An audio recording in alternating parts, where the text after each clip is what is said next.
juicy bits that I know all of you guys want to know, which is talking to her about what is Oxbridge mentoring, how to get your kids ready for and prepped up for entrance into some of the world's leading universities and leading global institutions, which is what she does best. I've worked with Joyce in a capacity as a student and as a parent, and I can tell you that she is ace at what she does. You give her your kids, and your kids are going to walk away. What do you guys want to know? Which is, you give her your children, and your kids are going to walk away with a set of tools in their toolbox that's going to help them to navigate this world that they're going to go into. So I linked up with Joyce back in 2015 when we both worked together in government, in policy, which is what I do for a living. And Joyce was also in policy at the time. And we got talking about this as a social challenge. How do we get our kids, and when I mean our kids, I mean the community's kids, because one child belongs to all of us. How do we get our kids ready for higher education? Why are there not enough of our kids in some of the top institutions in the UK, Ireland, and America? Why are they struggling to make that connection between secondary school and A levels to these top institutions? So we connected on this. So we started having this dialogue. Then I expressed to Joyce that I was a lone parent and that I was interested in helping out and working with my daughter. And since then, it's become a wider thing where I've been using Joyce and working with her to spread this knowledge more outward in our community. So without further ado, I'm going to pass the mic on to Joyce, and she's going to tell us a little bit about herself and how she came into talking about and setting up an Oxbridge mentoring and tuition organization. Joyce, over to you, and welcome to Diaspora Radio, and thank you for being our guest tonight. Thank you so much for that introduction, Zainab, and thank you, DJ Little, for inviting me here today at the start of Black History Month. I'm delighted to be able to meet your community today. I'm joined by some of my team members, a tutor and two of our former students, but they will be introducing themselves later on. I think probably a good place to start would be just to tell you a little bit about what we're going to do today. Believe it or not, what I've been doing with students for now the past 15 years, something that started off as a hobby when I was working in government.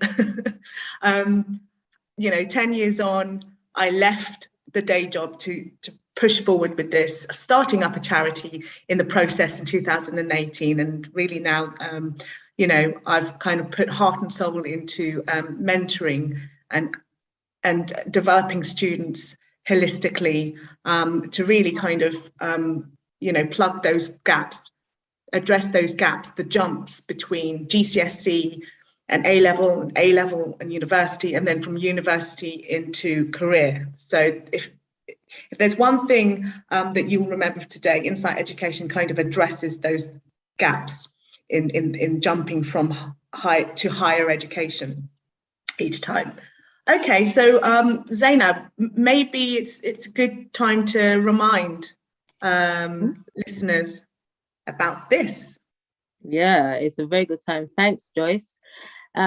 So we're such a believer in what Joyce does, and such a believer in the knowledge she's about to impart into us this evening and the skills that she can impart into young people, that we're giving away a prize, 3 prizes actually.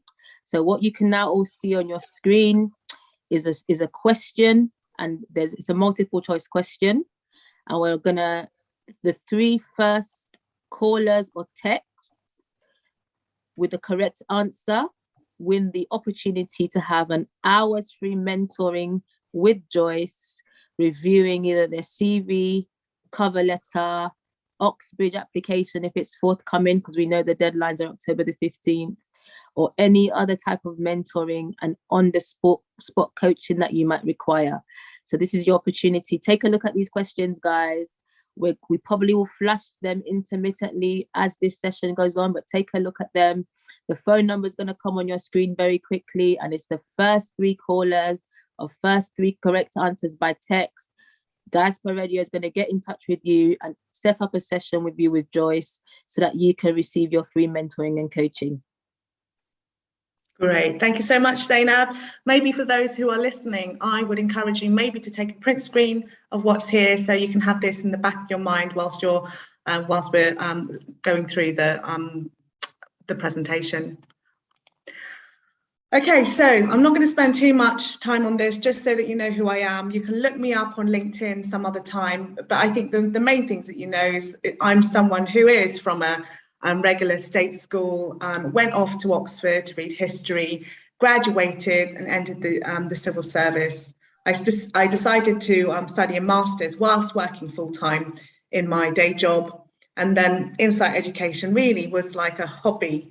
You know, to kind of plug that time when I've just finished my master's and I wanted something extra, something worthwhile to give back to the community. So that's a little bit about me. You might be interested that as my 17-year-old self almost didn't apply to Oxbridge, but I decided very last minute, with a little bit of extra encouragement from my teachers and parents. I went to a school where it wasn't cool to actually try and apply to Oxford and Cambridge in the first place. So when I applied, by then I'd lost out on the support that my school were giving to my 5 other peers. Yet, interestingly, after applying, I was the only one from my peer group who got my place. So I was obviously doing something right, saying all the right things at interviews. Naturally, by the person I was, I kind of prepared myself. So, I always joke that my saving grace at interviews is when I'm nervous, I talk a lot, and that's no bad thing for any university that interviews you. So I'm very passionate about what I do. Very quickly, this is the aims and values of Insight Education. I do have a philosophy in it, and it's my approach to education, mentoring, and personal development. So everything I do is to develop children holistically. It's not enough to be a brain box and pass exams with top grades, particularly if you're applying to selective universities, the likes of so there's a Russell group, but there's also what we call the G5. So that's Oxford, Cambridge, LSE, UCL, what's the other one? Imperial College, of course, yes. So it's just not enough to be able to pass the grade, because they're going to be testing for more. So wherever you go to university, it is going to be a tough adjustment. Your child will have gone from all the kind of frameworks and structures of school to actually having to do everything by themselves. Study, get involved in extracurricular activities, to boost their CV points. How do you fit it all in? My time at Oxford was tough, and it really did demand, practical problem solving, being organised, finding smarter ways of studying, shorter spaces of time. Okay, because we only had 8 weeks at university. At other UK universities, you might get 12 weeks or 16 weeks, but we only had an 8-week term. Okay. Right now, everything I do is geared to help students transition, as I said, to higher levels of learning, and also finding a career after university. A lot of my students coming back to me and asking for some career support. Zainab. Joyce, I'm just going to come in quickly. I mean,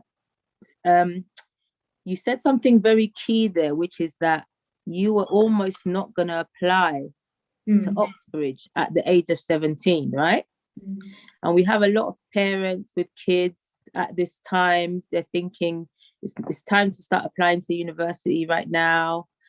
Those of us who have children who are Oxbridge, you probably have already been with your school. They've been supporting you through the process. You probably got your UCAS forms already, because the deadline's October the 15th.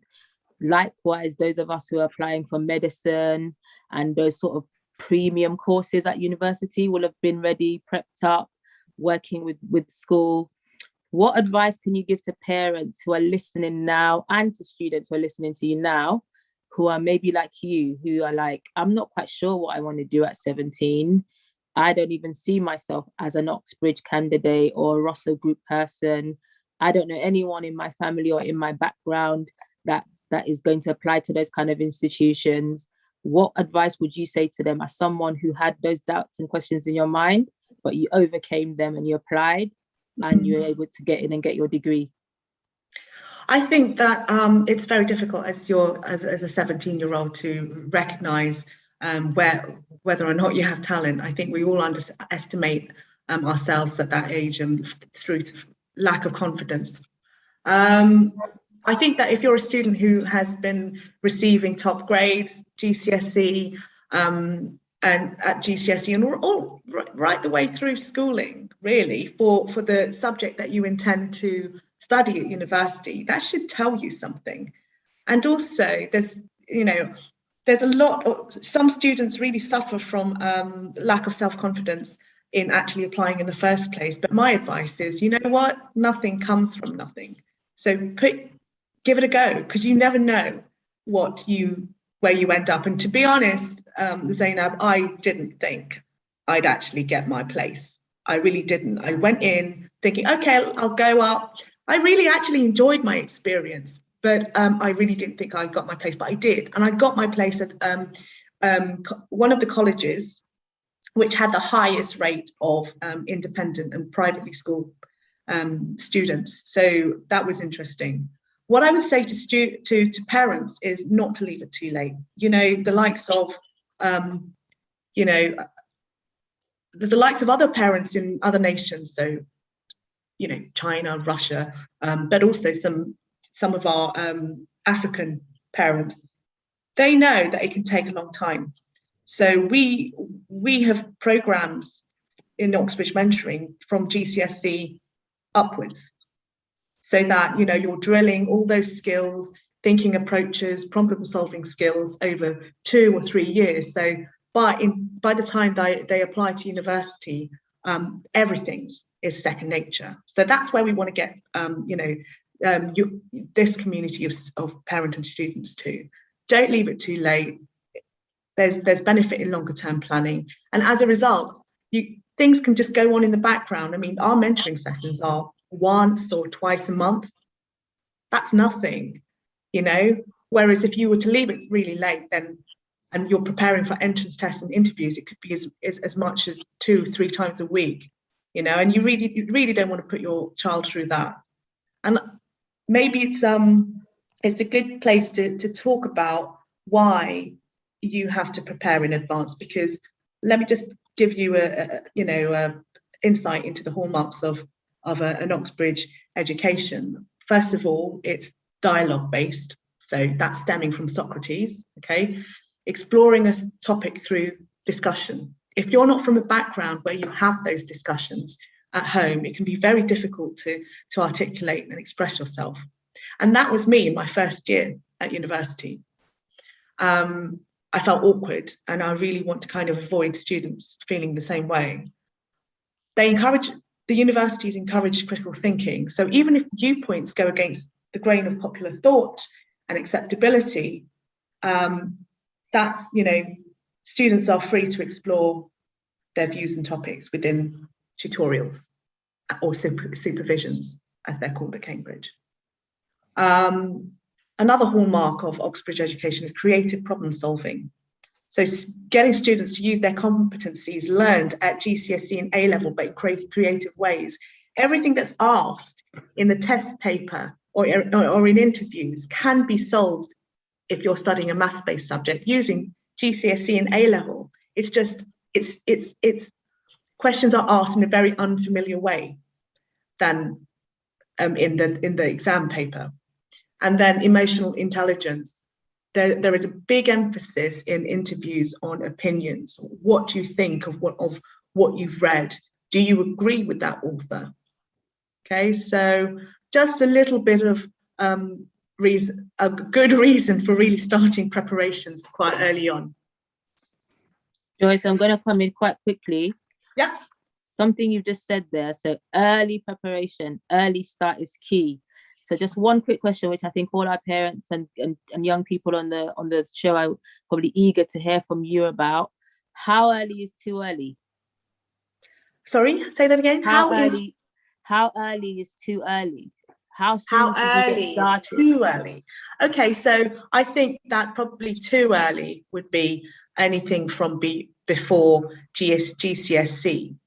That said, I'm going to tell you that a lot of what I do can be replicated in the home, and that is over a lifetime. So I'll go on to that. It's not too early, to be honest, but if you wanted to come to us, I would advise coming to us at the point in time when they are applying to university. If you wanted to build your the skill set of your children before that, then we've got courses like Lambda, Young Entrepreneur, Toastmasters, public speaking that they can go on, and those courses are from age 13 upwards. If that makes sense. Mm-hmm. So moving on to replicating Oxbridge in the home and the kind of, we call it pedagogy, science of teaching. So the reason why I feel we're successful, and actually I know why we're successful, is we do things very differently to the school. So in our mentoring program, students are really the masters of their own learning.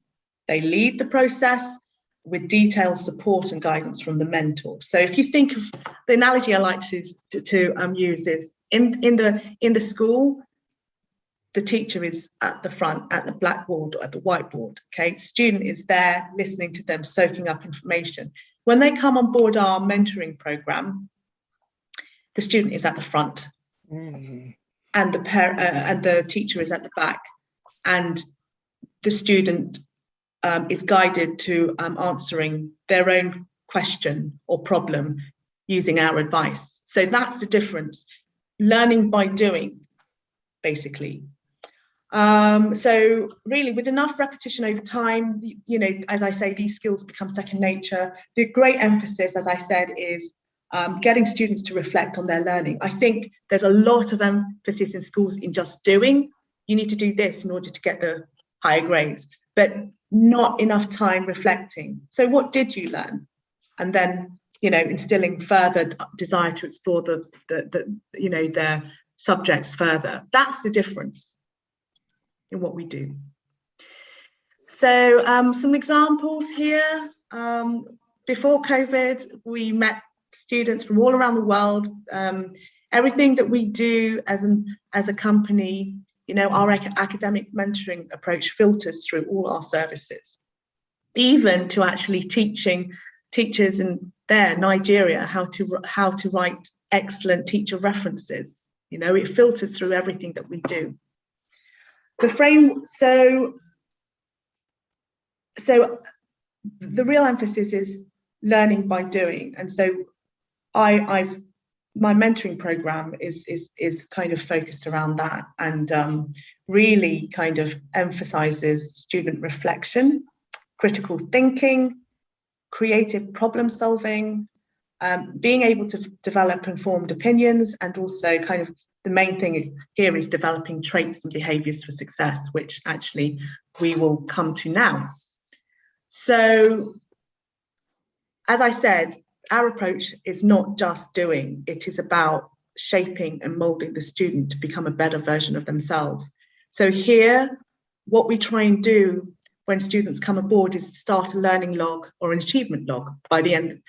And that achievement log has discrete criteria where they go off and tick off these traits and behaviors. So by the end of the process, they are all these things that would make them an ideal candidate for, you know, the top universities here or abroad. Okay, so these are very easily nurtured in the home. So let me give you some examples. Oxbridge at home. Okay, so here you go. There are great ways of cultivating Oxbridge education that are shown here. So things like visits to the museum, many of which are free, based around your child's interest areas, as well as exploring other areas, you know, wider reading on topics. And what we do here at Insight is actually give some recommended reading, wider reading, that links to the topics studied in the first year of university.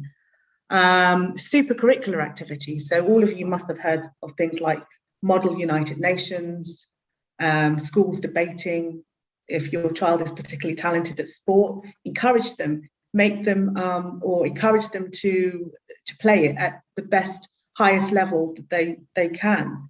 You know, music to achieve and pass grades, mainly to you know, there's grades up to grade 8, but there are actually you can go on and do your diploma as well. And then you wouldn't have thought this, but drawing and creative activities, attention to details, it really does develop students' feelings and analysis. So, for instance, there's a lot of hidden symbolism and meanings in paintings and pictures, you know, advertisements on the billboards. So can you help your child as a parent decipher the message of those pictures and what the artist is trying to convey? It's really simple when it comes down to it, and it's not rocket science. So if you do that over a long period of time, and actually the reason why I'm smiling, Zainab, is because when I first started this program, I wanted to kind of piece together what had worked in my own education. My parents didn't go to university at all. Okay, my father went off to Greenwich University aged 50, so I had no guidance, but they gave me some solid grounding, and in the same way as you're giving your daughter solid grounding as well. You know, they supported me with a lot of extracurricular activities. They encouraged me to read, etc. So, as I say, all these things over a period of time will help shape and mold your son or daughter to be successful. Can I just come in again, Joyce, very quickly? That's very interesting what you said about, because I think many of us listening, we're in a similar place as you, where we're immigrants. Our parents are not necessarily educated here. They may have had an education back home. Some of the barriers and challenges that they probably face is that they may not understand the UK education landscape so much. Yeah. So the first thing I wanted to ask you, going back to the sort of key skills that you develop in young people, you're doing your independent thing with them at home. Does it conflict with what's going on in school and with the education that they may be getting in school? And I ask this because today I was on a Black History Month call with a leading Black professor, and he said the same thing as you, and the same thing as what DJ Little said in the introduction. So there's lots of talent in our community, lots of talent amongst our people, but there's opportunities are not sometimes there for several reasons. Sometimes, you know, you just don't know anyone who's walked that path that you're trying to walk, and no one can lead you down it, and it's just not visible, and those people are just out of your reach. So you don't know what's available to you, and you don't know what's out there. So I wanted to ask you, when a parent is investing in insight education, insight type of mentoring and coaching, what is it that you do? Does it conflict with schooling? Because even in school, we have issues with our young people who are talented. They don't necessarily want to show that they're talented. There's peer pressure. There's loads of things going on in the youth, with the youth and in their life as well. So you're now teaching them all these things, which might be a little bit extra to what their friends might be doing, to what the school expects of them, to what even our teachers might be telling them. And that's what I was going to say. That's the point of me bringing up the Black professor, because he was told in school that he wasn't capable, and now he's one of the leading voices in STEM in the UK. So now if you've got a parent doing all these active things with their child outside of school, and their peer circle and their teachers are not really pushing them, their teachers may not be telling them that you're Oxbridge potential, your Russell Group potential, but yet at home, they're getting all this learning and all these extra sort of cream on the top kind of education and grooming, and they start to get a confliction. Does that ever arise? Have you ever had to deal with that? And what would you say to sort of address that to parents listening to you today and to kids who may be in that situation? Gosh, that's there's a loaded question in there, and lots of kind of different things. No, it's okay. I think first of all, what you should know is that everything that we do, everything that they do in school is great. Extracurricular activities, contributing to the school community, contributing to the local community, great. It can all be mentioned in the learning log or achievement log that we get students to keep. However, we come along and tell them about supercurricular activities. Supercurricular activities, so you talk about they may, parents and students may not have the social capital or the networks to know about these things will come to us, because collectively we have had 15 years worth plus. And not only that, that's central. That's our central team, and the collating all the resources and the super curricular activities, wider reading, you know, from what we've done in the past. But not only that, we've got over 100 mentors, dedicated mentors, and so in a way we are kind of replicating what happens in the support that's given to students in the independent sector. We have tutors from the independent sector who give the knowledge and insight and suggestions on extracurricular activities to the students when they start learning. So when you come on board, you're given a list of reading and super curricular activities that you're expected to do. And when you do them, you have to feed back to your personal development mentor on what you've learned from doing those activities. So bit by bit, you're building up a portfolio of achievement, and that portfolio of achievement has two uses, probably actually three. UCAS personal statement, it gets students reflecting on what they've learned so that they can include it in their personal statements when they come to write it. Secondly, it's good preparation for content for if you're doing humanities, you may want to get some of the reading that you've done on our program into your entrance test essays, particularly if you're doing, you know, the thinking skills analysis or history, for example. You know, we give you wider reading. Third, it acts as a revision guide for when you want to prepare for universities in December, or November if you're applying to Imperial College. Yes, so coming to us will give you a wider network of support. Okay, the other thing is, coming to us, please don't shoot us down. We may not instantly agree with you as parents that medicine or dentistry or engineering or economics is the aptitude and skill set and motivation of your child. If you come to us, we will assess your child on their motivation and aptitude, and we will write a report on what we think it is. That's another thing. But in the end, you know, parents thank us for that, because it's the difference between getting your child to study a subject in order to get a vocational subject in order to, you know, to be ready for the workplace. I really get it. But if you do allow your child and allow them to pursue what they love, do you know what? Everything will fit into place. They'll naturally gravitate to what they ought to be doing anyway later on in life, as you have done and I have done, Zainab. So I hope that kind of answers your question in a roundabout way. It does indeed. And what quickly would you say to students who are gifted and talented, who can do anything and they're spoilt for choice? Because there are some students in our community like that. What advice would you give them? Well, even if you are gifted and talented and you have multiple talents, you with enough self-reflection and a little bit of guidance from us, there is always something or a few things or a few subjects that you feel that you really want to pursue. Always. It's just a matter of having someone to kind of reflect back at you and to find that motivation and where it springs from. Because if you do, then these universities here, the top 24, known as Russell Group universities, will be open to you. And of course, there are other universities here that aren't listed, which do have pockets of excellence as well, you know. And then it's not just the UK. Let me just, but US universities, there's a trend at the moment that because US universities can offer 100% scholarships, it is a viable alternative to studying in the UK.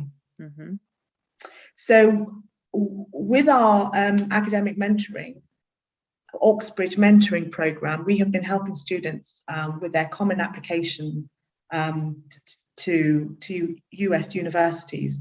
Very quickly, the difference between applying to UK and US universities is this. In UK, you just have to write one personal statement.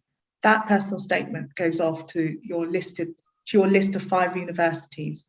In the US, you have one common application, okay, just like the US, but for each and every single list of 5 universities. Oops. In the US, you have one. Sorry, that threw me a little bit, but where was I?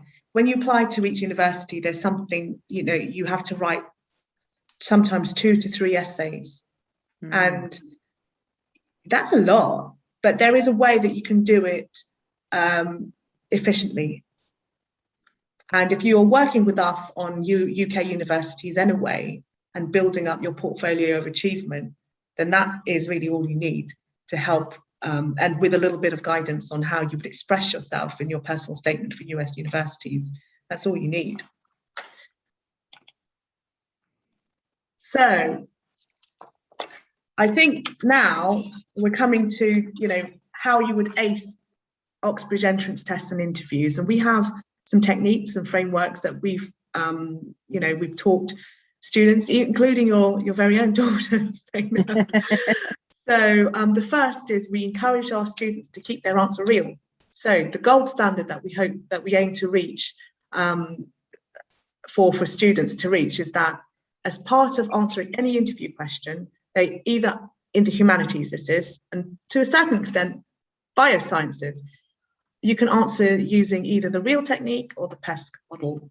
So that is that the student's answers should include evidence of research, citing some sources, visibly show enthusiasm, but the sign of an enthusiast is the detail in what they're able to talk about, right? And then analysis and lateral thinking.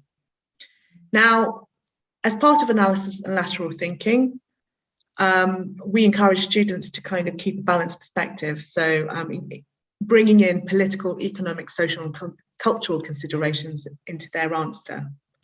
Okay, so the gold standard is for a student to be able to wrap up their answer in 2.5 to 3 minutes of time, okay, and citing evidence of research within the first 30 seconds. And this is for any interview, even job interviews, not just university. Let's skip that one. We also have a problem-solving technique called TIPS. So when you are, if you're applying for an Oxbridge subject, especially maths, you could be in that interview room for an hour of time, 45 minutes to an hour. And so they will ask you questions, okay? And so this is the technique that we use really to help students articulate a high level answer every single time. We have frameworks for how students ought to write their personal statements. So they usually end up starting not knowing how to write their personal statements. And in 1 hour of time, they step out of our brainstorming session knowing exactly what to write under each and every single paragraph. And there are, in our structure, there's 6 paragraphs, okay? So I wondered, do you want to see these frameworks in action?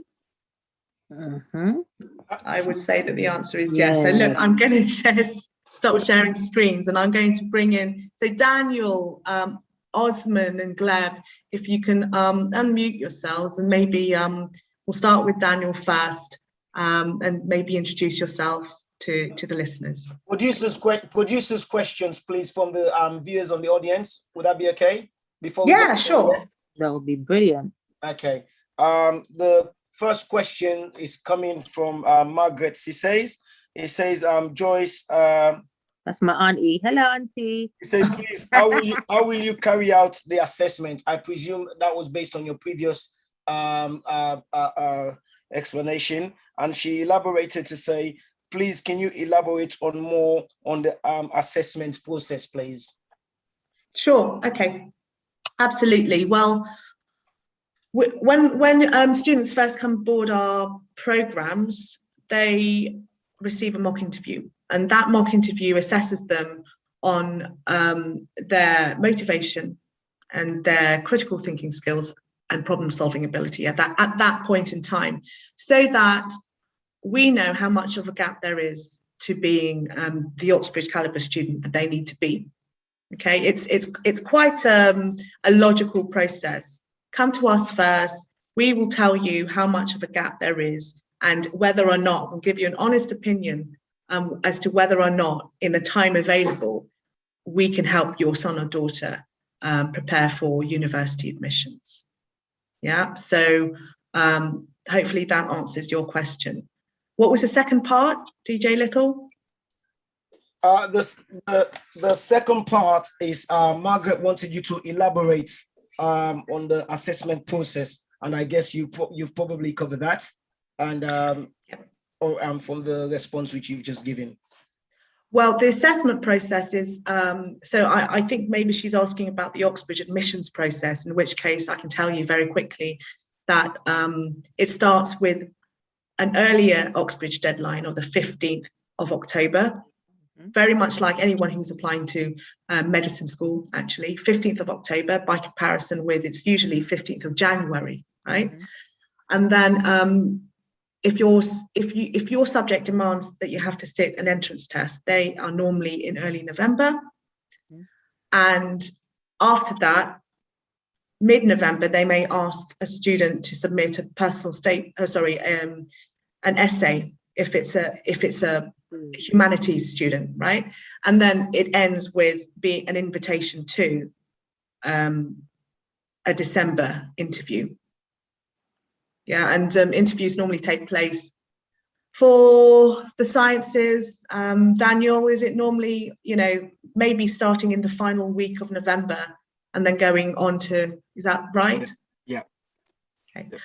And then going on to mid-December for the humanities.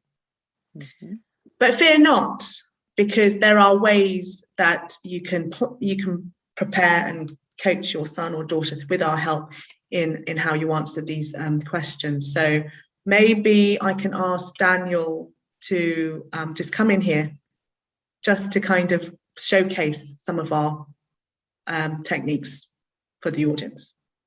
Great. So yeah, thank you for having me all. Thank you all for having me today. I'll be showcasing the real framework applied to why study physics. So just to give some context, my name is Daniel, and I studied physics for 4 years at the University of Cambridge. So I started with natural sciences, covering a range of sciences, and I specialized in my final year in physics. So I will be answering the question on why study physics.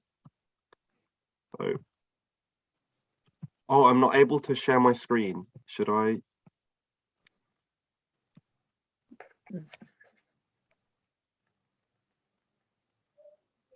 Okay, great.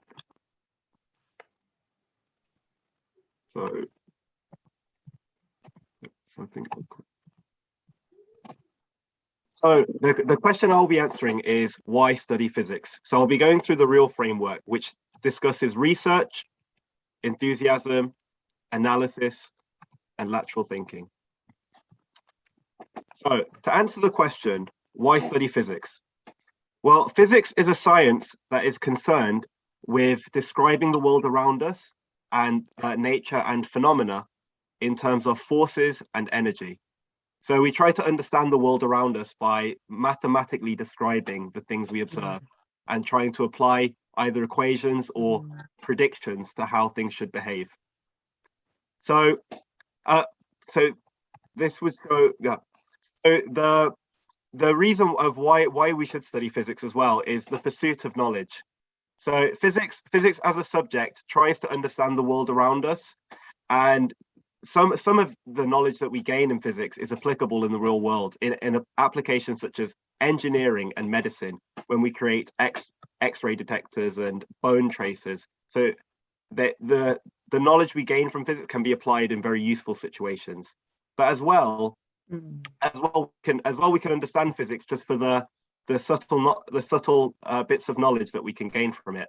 For example, Einstein's theory of relativity talks about how if two objects are traveling at different speeds, then the time they measure will be slightly different depending on the speeds they're traveling at. And in the real world, this has next to no real applications. But to a physicist, it's quite interesting to see that something where intuitively time should be measured the same by everyone is not actually true in practice. And just to show the way that we can apply creative thinking in physics, in 1910, there was a Hungarian student called György Hevesi who studied at a British school. And he was convinced that the lunch ladies that he was boarding with were reusing leftovers. So in order to check if his theory was correct, he put tiny bits of lead in the meal. So not enough to poison himself, but just enough to trace something later.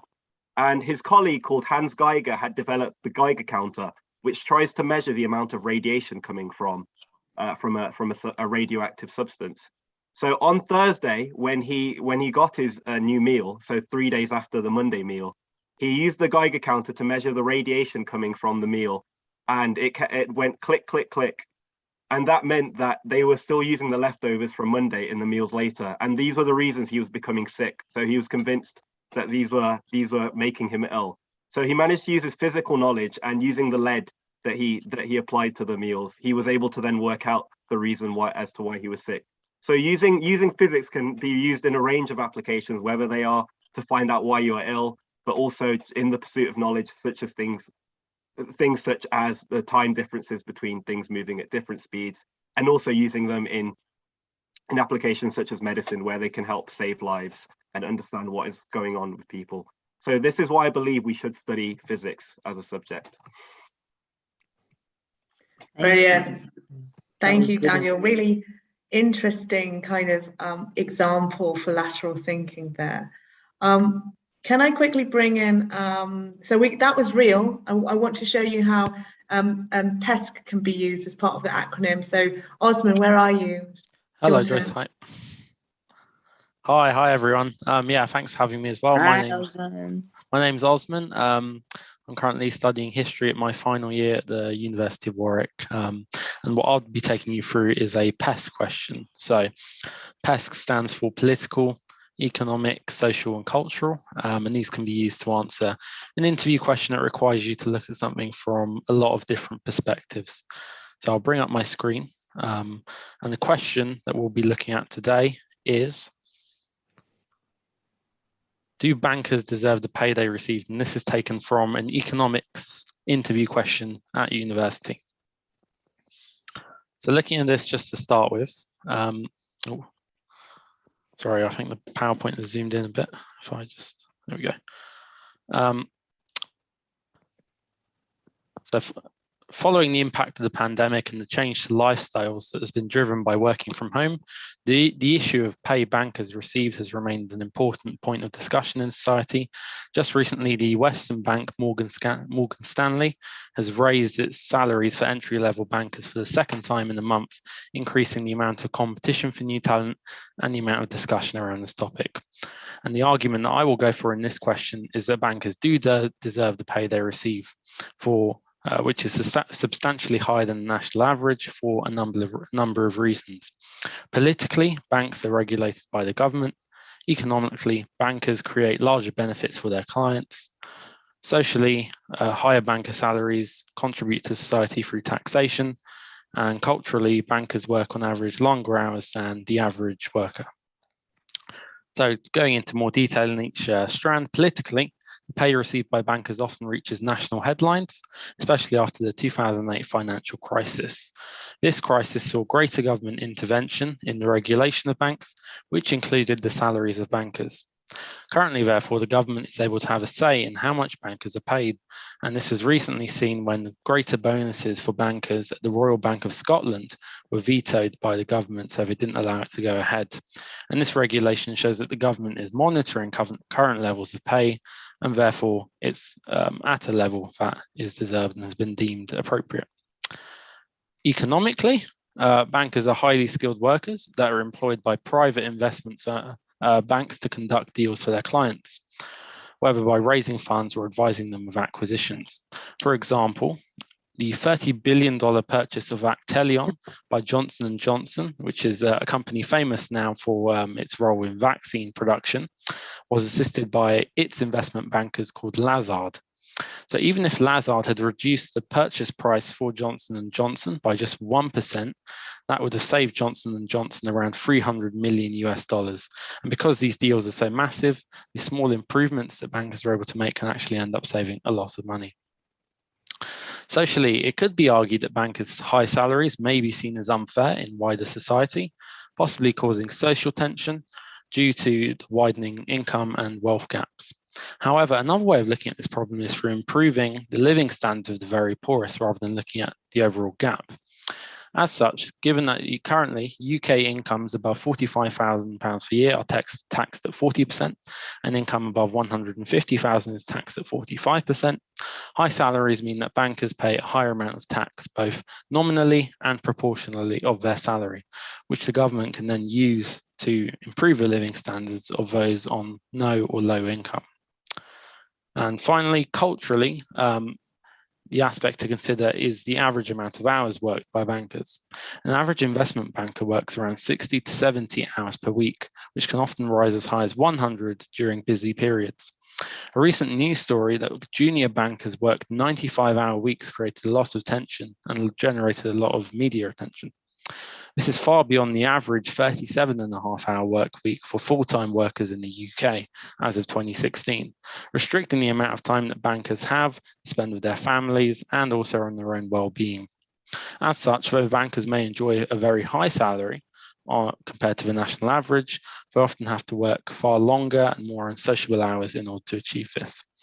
So this is a PES question that I've taken you through. This can also be applied in an essay format with DISC per rel. So taking this with an introduction that defines the question, looks at its impact, considers which scholars are important to the debate, and has an overall argument, you can then tailor each paragraph to a political, economic, social, and cultural reason. But that's my question on PES. Thank you so much, Osman, and thank you as well, Daniel.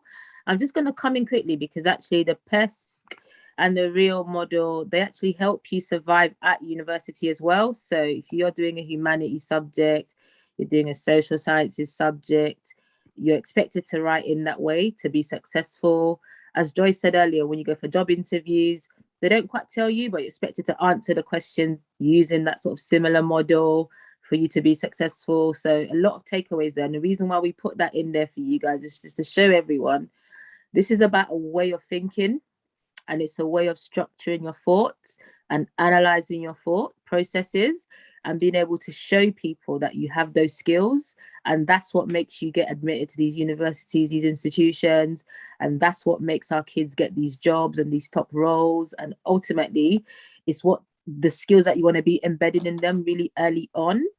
So both of you, I mean, if you could take this individually, it would be really helpful. I'm going to come to Joyce as well, just to answer this question. So having gone through this way of thinking and learning, how have you seen yourself grow as a person and as a student and as a learner from where you started to where you are now? Have you seen yourself grow, and what kind of takeaways can you give to our parents and listeners today in terms of that? Osman, why don't you go with that? Yeah, sure. I think that's a really good question about how these frameworks have actually changed the way I approach my studies. I think that something like REAL and PESC really encourages you to not only want to study that subject, but to also explore it in a bit more depth and in a bit more detail than you would perhaps when you're at secondary school or primary school. So I think having that framework really means you can explore your subject in more depth and have your own opinions on it. And I think that's a really important thing that you develop as you go into university, is being able to come up with your own arguments, which is particularly important when you're writing essays, but also when you're in a classroom environment and you have all your peers sitting around you. And it's how you stand out from everyone else and how you have a really original idea or argument that you can confidently talk about and explain to other people. Thank you.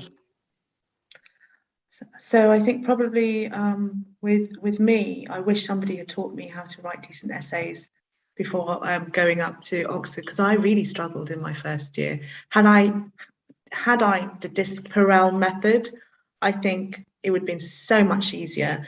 And, you know, also I really struggled not being from the background of having these conversations about politics around the dinner table. I really struggled articulating my answer and expressing myself. And if I had the PESC model, then by looking at that through looking at the same question through different lenses, you'll see interconnections that you would never had thought about. Okay, and also some other kind of follow-on points from the points that you would make from first thinking about you know, the points under PESC. So it really is a powerful model. And not only with essays, but when you come to express yourself in public speaking, for example, you know, doing even kind of, you know, doing a speech at school, for example, you know, extended project qualification, thinking in these ways will just help you structure your answer so much better and therefore be more impactful in delivery. Okay. So yes, that's a really good question. I think DJ Little wanted to come in. He said he's got a question from the audience and a question from Facebook and YouTube. Wow.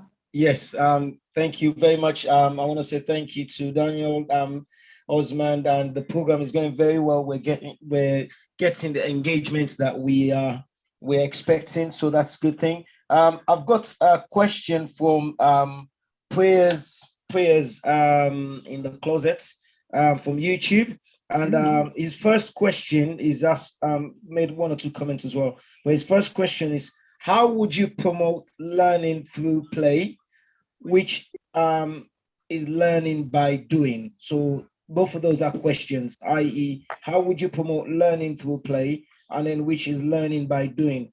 And if I can also summarize from one of his comments, he said, I know a mother's who's 4 years old is already learning Spanish in nursery. It's already making an impact. She's already says various words and know the differences between English and Spanish words.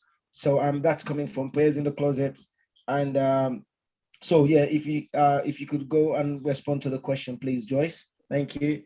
And there's not been any additional questions from Facebook. Okay. Well, I'm going to bring in Gleb, if I may, because Gleb, you're from you're an international student, although you studied here in the UK. What sort of things did you do when you were, you know, all the extracurricular things that you did, and I know you did because you came through our program. But if you just could give a flavour of what you did and how that naturally prepared you for life at university, because I think what you did is everything that you did, you enjoyed, right? Yeah, definitely. Well, yeah, when I moved, so I'm originally from Ukraine, but when I moved to the UK in school, it was compulsory to do sports, definitely. And I started off with rugby, fell in love with rugby. I'm still doing it to this day. I started doing running as well. So I did quite a lot of sports. That was that took a lot of my time as extracurriculars. I also took on an instrument, which also helped a little bit with discipline and things like that. But I would mainly say, as you go to university, I would say you bond with people over societies, and the more interests you have, the more people you will meet. So I would definitely recommend, while you're still in school, trying everything you can. I was very lucky because my school had so many opportunities, activities, sports teams, things like that I could try. But yeah, definitely take on as much as you can, so that when you get to uni, get to meet a lot of people and you get to focus on the things that you love. Mm-hmm. I was going to come in quickly as well, Gleb. That's a really good point in terms of the different activities and the different clubs and societies that go on at university. Again, that was a topic of a conversation I had today on Black History Month in terms of things that we should be doing or promoting young people to do when they're at university in order to prepare them for the world of work, or for owning your own business, running a charitable organization, whatever avenue you want to pursue. Because life doesn't end at getting into uni. Life doesn't end at going to Oxford, Cambridge, Harvard. There's something beyond that. And you still have to sort of use the skills that you develop when you are there to be successful in the real world, right? So I think on learning through play, so I don't know if you guys are familiar with these modal learning modalities. So being a kinesthetic learner, audio learner, visual learner, and being a, what's the other one? What's the final one, Joyce? There's 4 of them, isn't there? Kinesthetic, or audio, visual, gosh. And I think it's your, I forgot the other one. But it's 3 ways of learning. So if your child is quite a kinesthetic learner, it means that they learn by doing, which is a child that breaks things up, put things back together, knock things around. And actually research has shown a lot of Black kids learn kinesthetically. It's in our homes, it's not encouraged, because we call those kids just Black kids. I think it's majority of the population, actually. Really, I didn't know that. Thank you so much, Jess. But we a lot of parents tell off their kids for breaking things apart, putting things back together, touching switches, smashing things. It's actually a way of learning. And I know, because I'm a very kinesthetic learner, I learn by doing, and I learn by putting things together, knocking them together, breaking them up, putting them apart again. And so if you see your child developing a particular type of trait where they're always playing with stuff, breaking things together, putting things together, they're probably a child who's very kinesthetic and they learn by doing. So get them the toys that will help them to learn. See what they learn, see what they enjoy breaking up, see what they enjoy putting back together, because that will give you tips onto how they learn. And another way you can identify as well is if your child likes learning on their own. So when they like to go off into a little silo and just play on their own, that's a child that can learn easily through play, I've come to observe. So encourage them to do that. Find avenues for which they can do that. Joyce talked about earlier, these super curricular things that you can make your child do.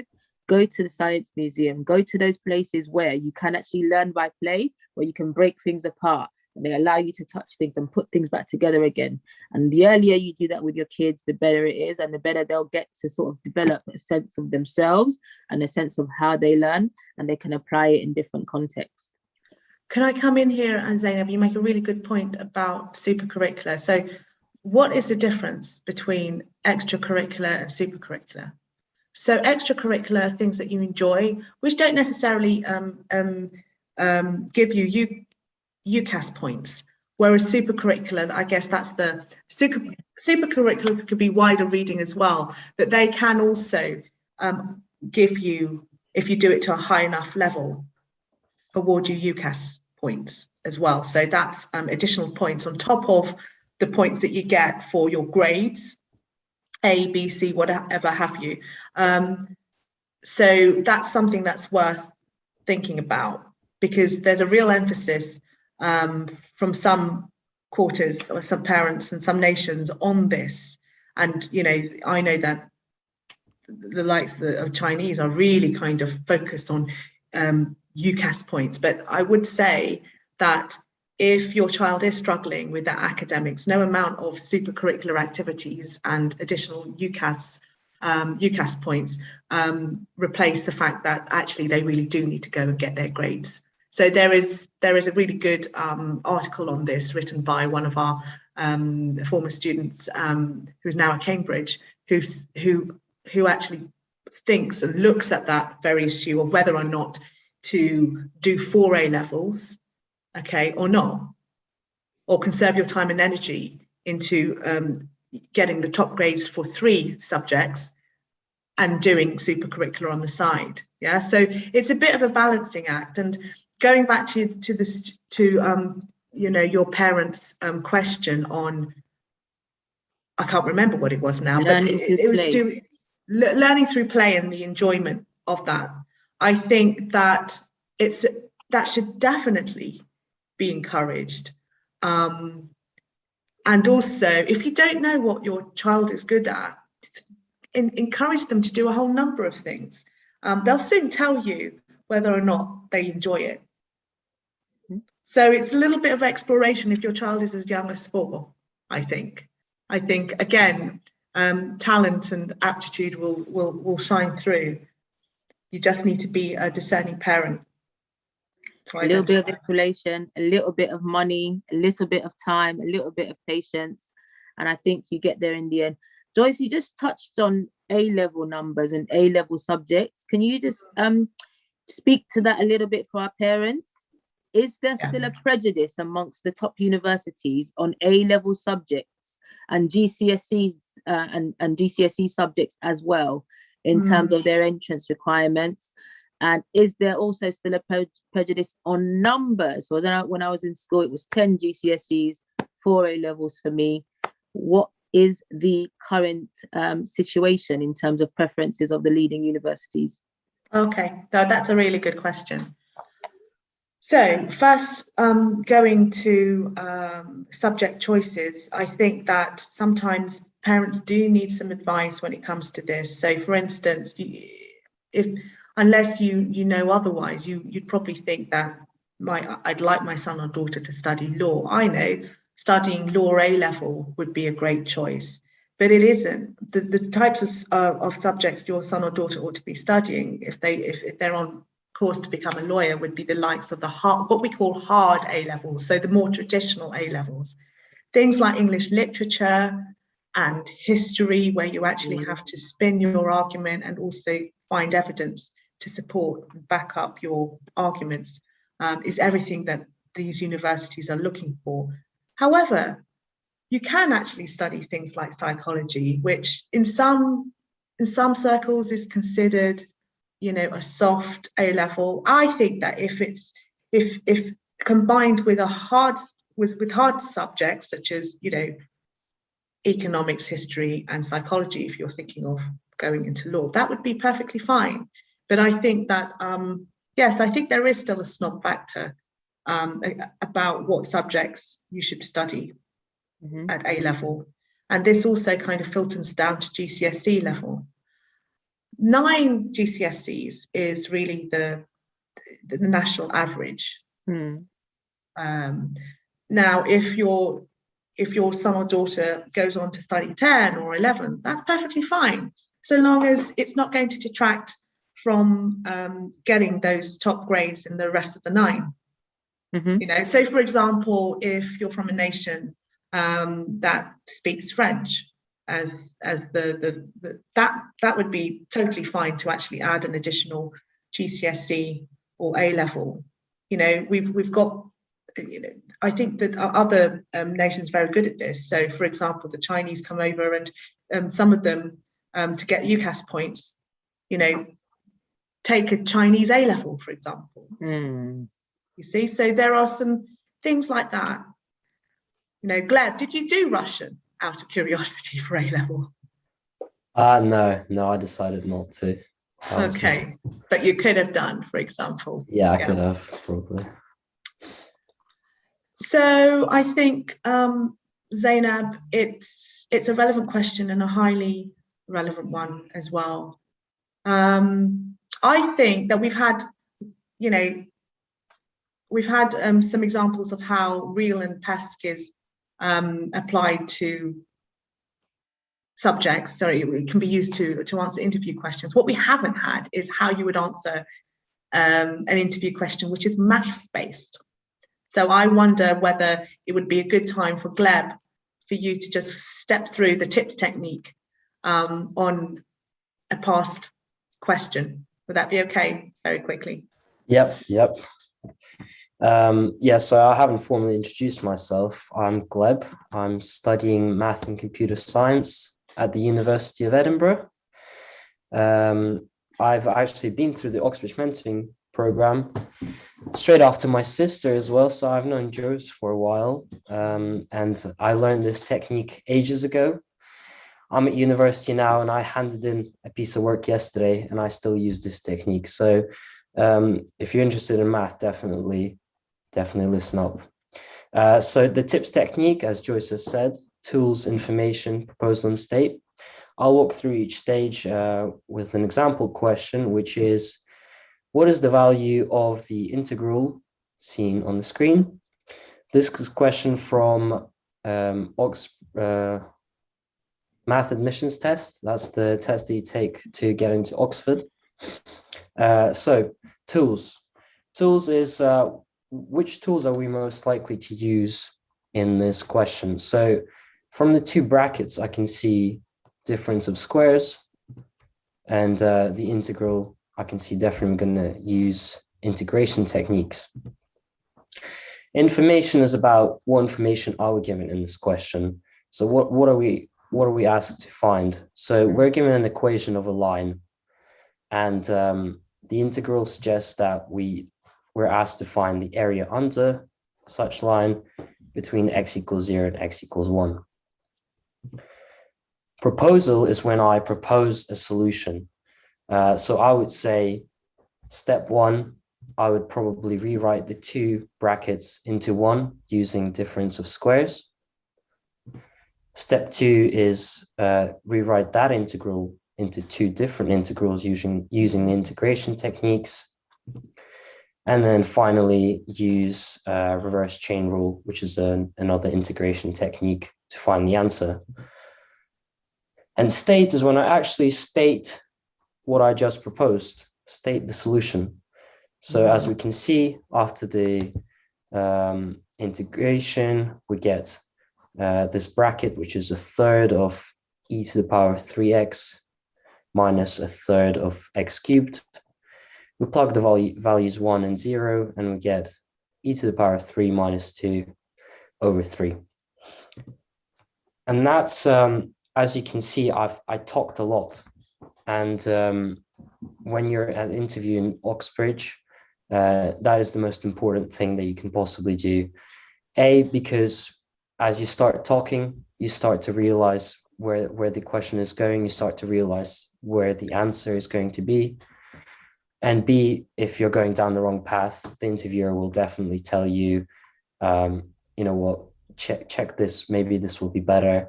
And you should definitely always listen because they're doing that on purpose.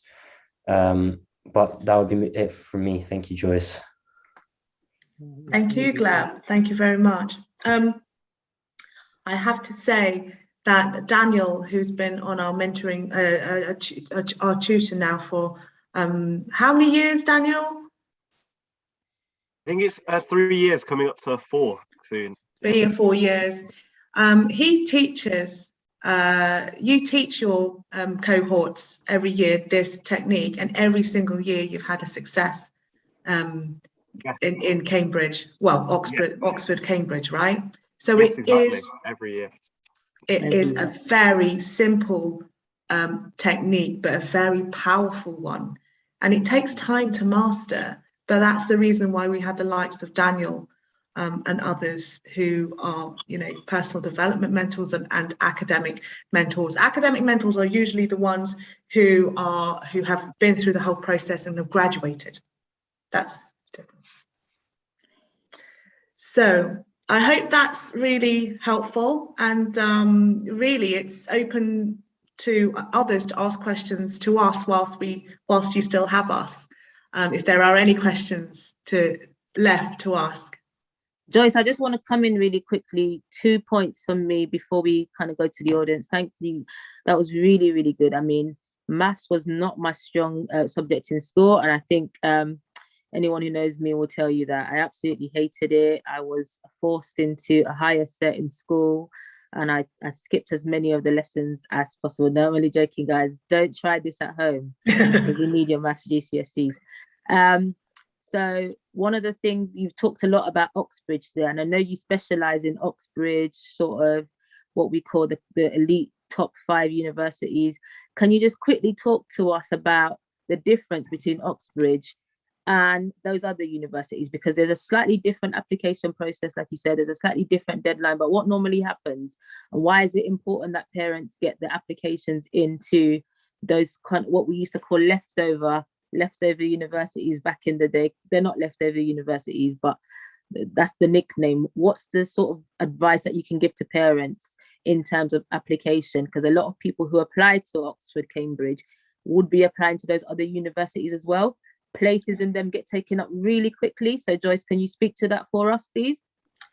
Yes, absolutely. I think that if your son or daughter has the aptitude quite early on for Oxbridge, and again, I think you would come to us quite early on to ascertain that. And let me tell you that I am a firm believer. If you come to us early enough, we will maximize, you know, that child's chances of actually getting in. It's a matter of time. So don't leave it till last minute. Look, it's human nature, isn't it? That oh, look, there's a deadline coming up. I'm guilty of this as well. I only work to deadlines, as you know, some of my team will tell you. Only things start to happen when I can see a deadline looming. Please don't leave it till last minute, because what we're trying, the holistic education that we teach children does take time. The second thing is, yes, if you're applying to Oxbridge or medical school, then you have to submit you have to work to an earlier deadline of 15th of October, as I said previously.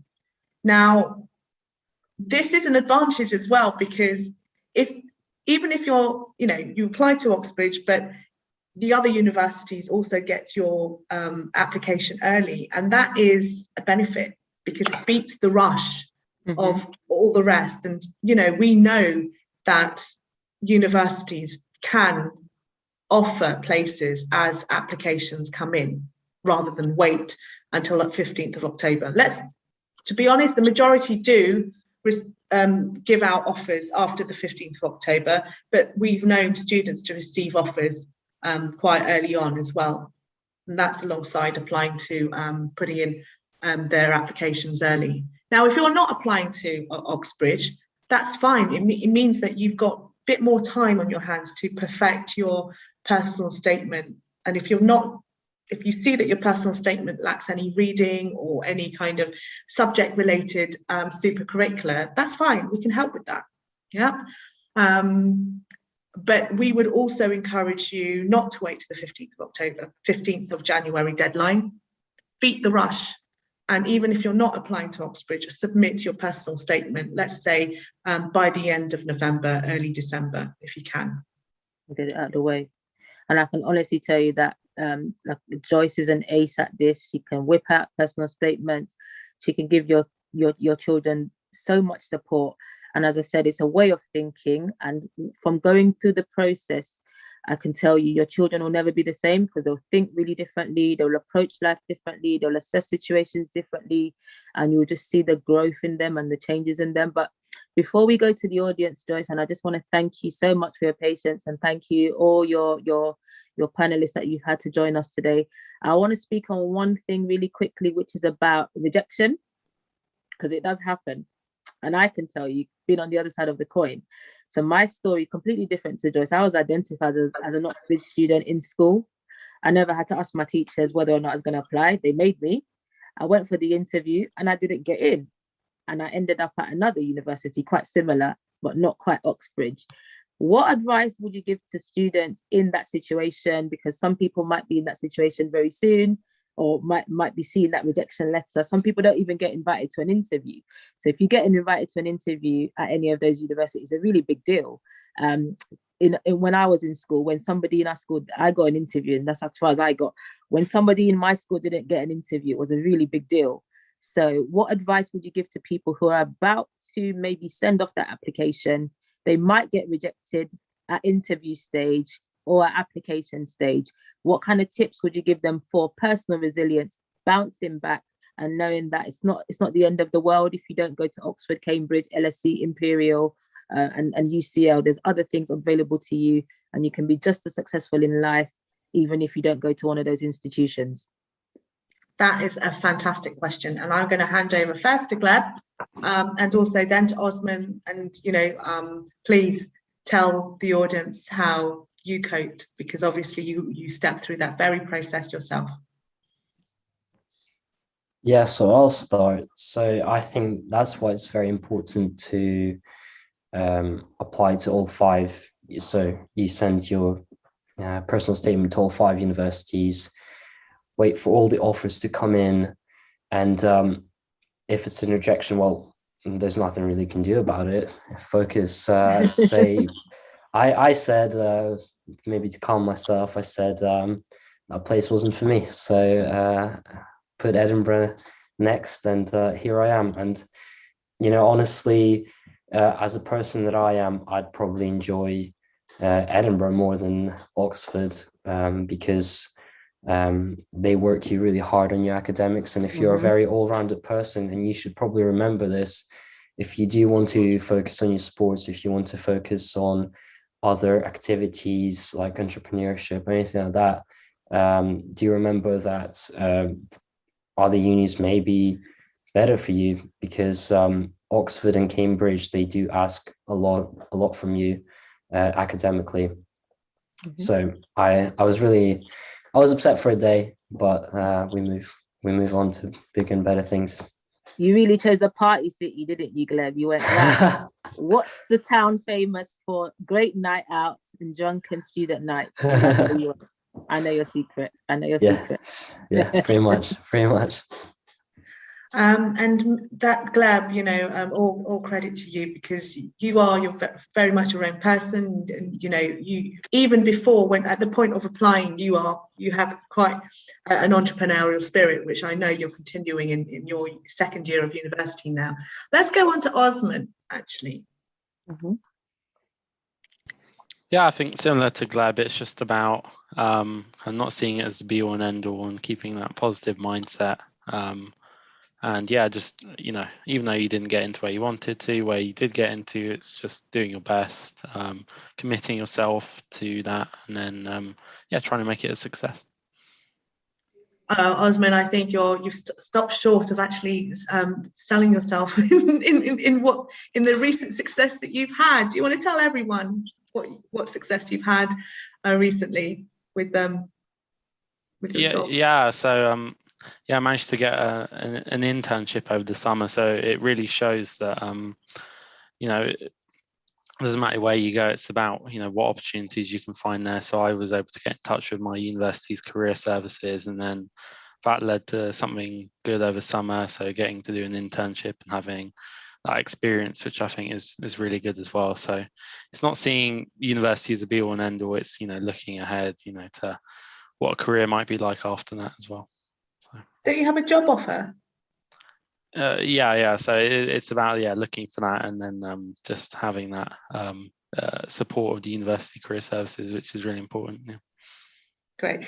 So I'm not going to say anything, because obviously you're being quite cagey over names of companies, etc. And I understand you, because you'll probably end up with a lot of job offers soon. So Osman's case is that he got rejected from Oxford, went to Warwick, has gone on to find an internship in the financial sector. So history, you wouldn't have thought, would you? And finance, but it's worked, and all credit to you, Osman. And you, obviously, as a result of your internship, you're now an ambassador at your university for that particular company. So credit to you. Congratulations. So that's it from me. I think that's really good. I think if you can leave people today, then before we go to the audience, I don't know how much longer we've got you for, Joyce, but if you could leave parents with any tips, or if I could ask you to just go to the audience and take their questions, and then we'll close off at the end, and then you could tell us how we can keep in touch with you, or how we can access Joyce so that we could use her services going forward. Sure, absolutely.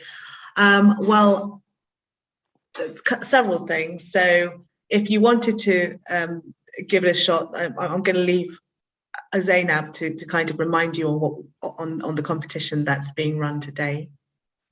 I think that you can easily find us. I'm on LinkedIn. So if you remember Insight Education, we're on LinkedIn, Facebook, Instagram, and of course, people here know DJ Little. They know you, Zainab. So please reach out to both of them, and they can put you in touch with me. there's Can I just yeah, come in absolutely. quickly, please? Sorry, Joyce, to interrupt. We're just having loads of engagement on the social media platforms. First of all, if I can just move on to YouTube, where we've got comments from Whitney Vandy. Whitney Vandy says, this program is actually an eye-opener for me as a teacher. So Whitney Vandy is a teacher, and hopefully this program has been very supportive and helpful to Whitney. And Nima Conte say, excellent response, very good topic we've got so far. And I want to ask a question as a parent, because I'm a parent of a year 13 student. And we were also expecting a phone call to come through, but the gentleman is still driving, so I'm currently unable to ask.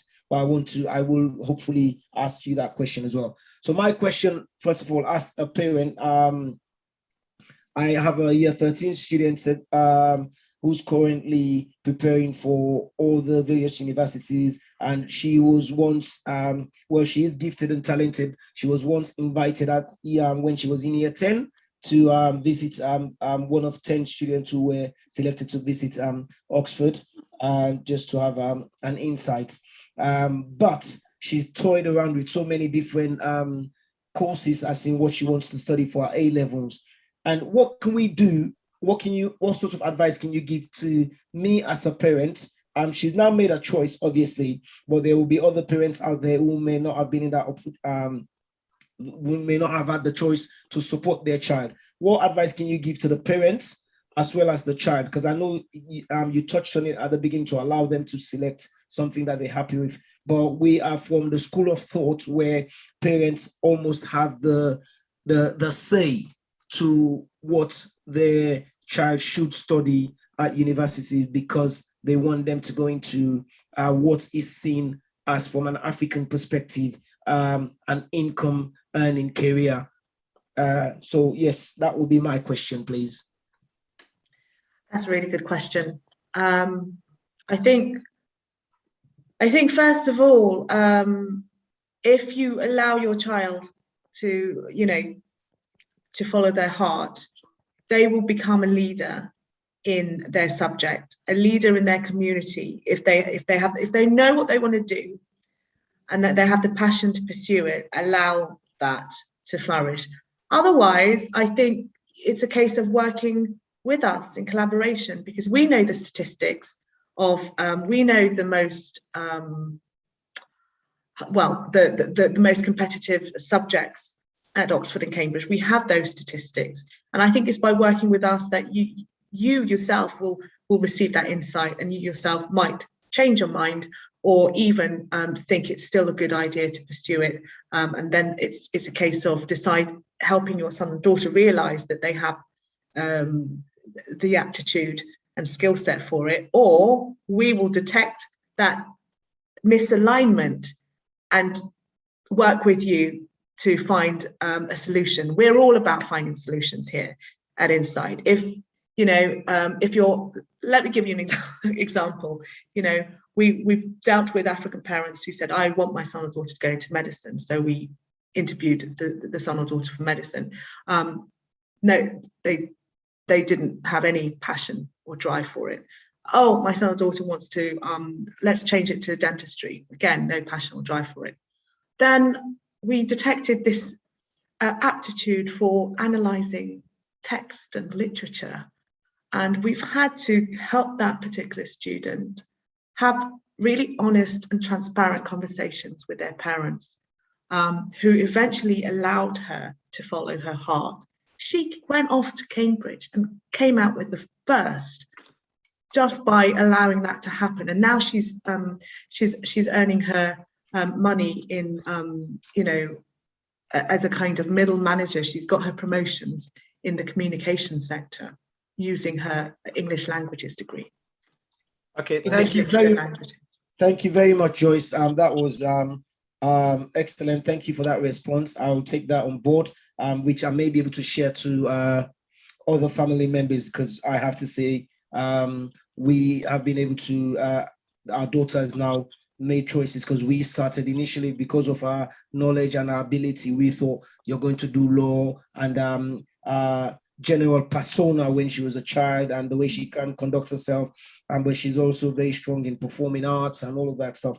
We wanted her to do law, but and she's agreed with it, and then told her, but she's grown older and finding herself, she wanted to do something completely different, but still within the arts stream, as what we say as Africans. But we've got a caller on the line, and I want to put the caller live. They've got a question and some comments to you as well.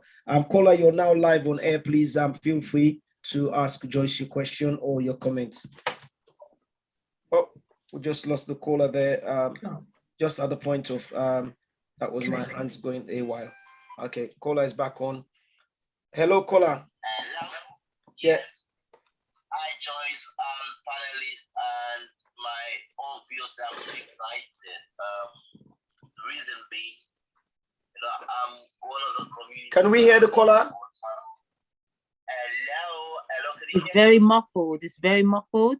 Yeah, caller, do you want to speak up louder a bit, please? Hold on 1 sec. Hello. Mm-hmm. Yeah, I think the caller is going to try and find himself into a better position. Yeah. And this was following on from the message which I sent earlier in the group chat earlier this morning. So hopefully we'll get the caller to come back. There you go. We've got the caller back on.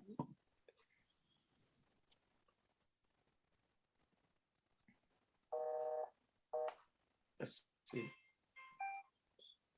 Yeah, we've got you, caller. Hello, can you hear me? Yeah, it's better now. Yeah, yes. Sorry for that. Yeah, my name is Amanda Bar, and I'm so excited and thrilled and wow. My hat off to all of you, the panels there, our host choice, and especially to you, my brother, Mr. Lee too. You know, we're used to doing event, social, just the enjoyment, entertainment part. So to have on your program something very beneficial for our children, our community, something that will put our foot in against others who are making progress. For me, this is progressive. So I am so excited.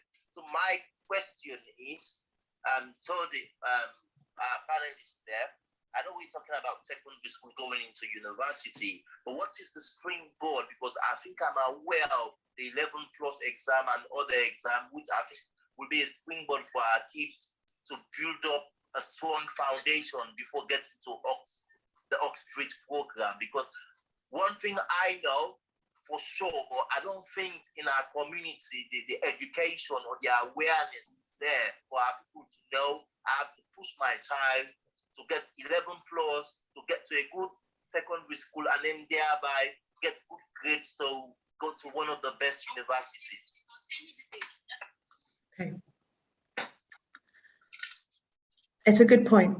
So your question's about 11+, and actually there is a stage before even getting to university where actually we need to get our children into grammar schools. Yes. I have a particular view on that, because obviously we deal with a lot of students, at least on our charity side, who don't go to grammar schools, who are from these tough areas, from postcodes with low progression rates into university, and we help them get into. Okay, so I don't think that getting students to pass 11+ into a grammar school is the be all and end all. Because if you can provide that environment, that supportive learning environment in the home, that's all you need. Yes, and being there to support your children with the wider reading and supporting them to get them to the super curricula will carry them a long way. That said, if you want your child to go into 11+, and there's a particular reason for why you do that, by all means, yes, that you do need preparation there as well. And again, you can do some of this. There's self-help books out there, resources that you can get off the shelf. You can sit down with your child to do this. And of course, if you need that extra help, we're there to support your son and daughter, because not only do we do Oxbridge mentoring, but we do the private tuition as well. So private tuition at GCSE, A-level, IB, and also 11 plus where needed. One thing I would say about grammar school is that they are sometimes treated in the same way, or on the same in the same way as private schools. So when they go off to university at Oxbridge, they may be deemed at a level as though of those who've received a top-notch education. So is it better for your son or daughter to be, what's the what's the phrase, a big fish in a small pond, or a small fish in a big pond, right? So it's really that consideration that you have to consider, grapple with as a parent. What also, I just want to support the comment which my brother and friend made, Amana, where he said sometimes our community, and we're speaking from our perspective, within our community may not know how to source this access. And that's one of the reasons why I wanted to commend Zainab for this excellent initiative and taking this forward. I know there are other programs to follow, and I know we're going to be getting more of your services as well, Joyce. But what can we do as, I know you don't know too well the Sierra Leonean community, but let's just take into the perspective as Afro-Caribbean communities who may be limited on access to. What can the average Afro-Caribbean family do to be able to have the know-how or where to go to source out these support mechanisms that are there? Just in to buttress Amanda's point. Yes, that's a really good question. Can I go to Daniel for that, actually? Daniel, what can parents and children for these communities do? In order to, I think, seek out these opportunities or succeed? Seek out the opportunities. To seek out the opportunity. So I think personally what I found useful was a lot of resources online that you're able to find. So I think with the wealth of information that we have on the internet, there are so many opportunities that if you look in the right places, you can come across so many opportunities. So there's a lot of resources where universities provide their services in some way. So Cambridge has a website called Higher Education Plus.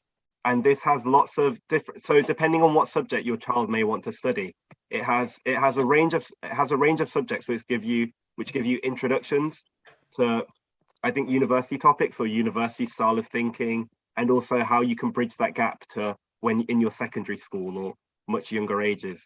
So looking for these resources can really help your child. Can really help your child. I think explore their passions at a younger age, and then try to work out what they'd like to do, and also see what are the options available at university. And a lot of these they're very accessible before you're even 16, as well as post 16. So if families can look out for those, and they're free resources. So as long as you can go to a local library or if you have access to a computer, you can seek out these opportunities. I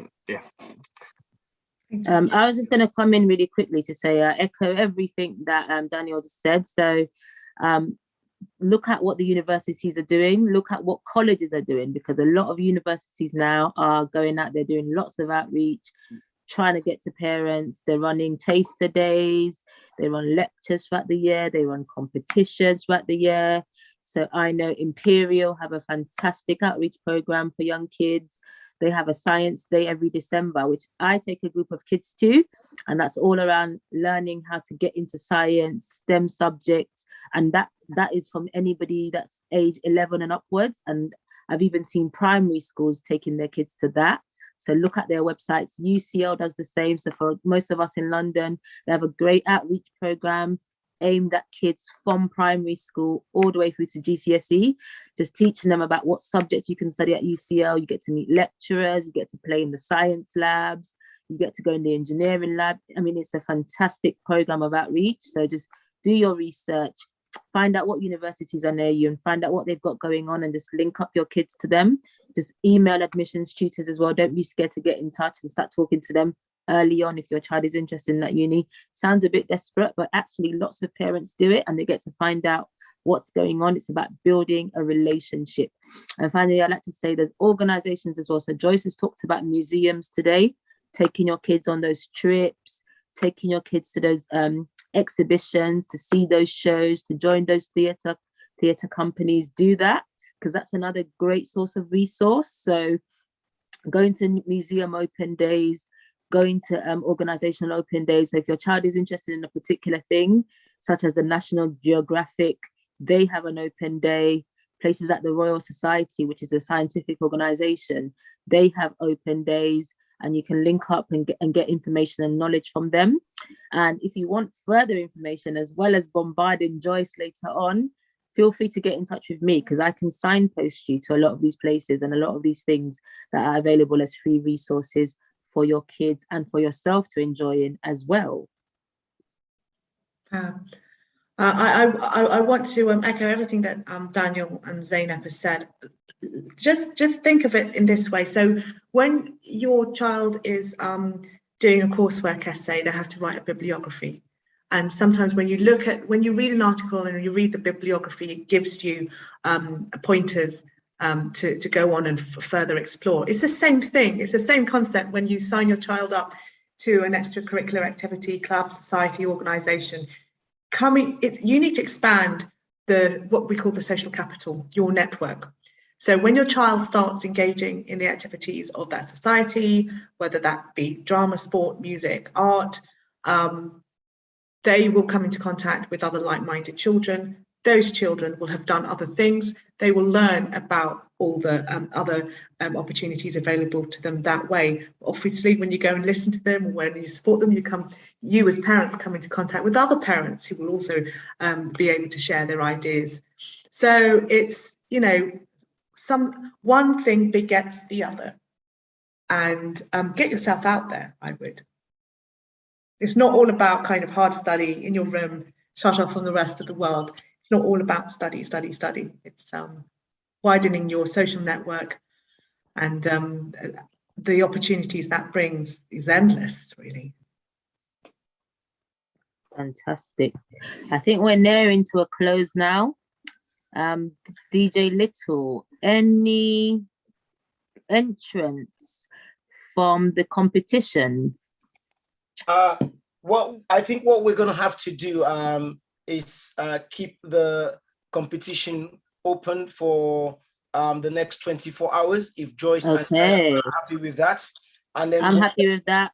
And then we'll then monitor the response that come through, and then I will capture any answers, and then I will then share that with on the WhatsApp group.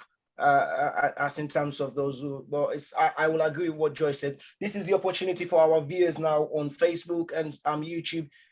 Do a screenshot of the questions, and you will have another 24 hours, so to speak, to respond to that, and then we will then select. If we get a lot of the correct answers, I can only assume I can't answer for both Zainab and Joyce. They'll probably do a draw from a list of the answers. So let's just say more than 2 to 3 people have responded.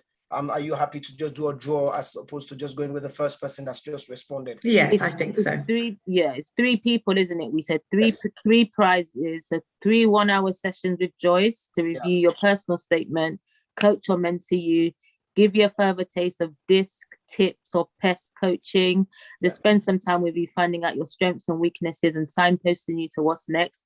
It's well worth it. It's highly recommended, and that's why we're sponsoring it. So please enter the competition, and winners will be announced in 24 hours time. Yeah.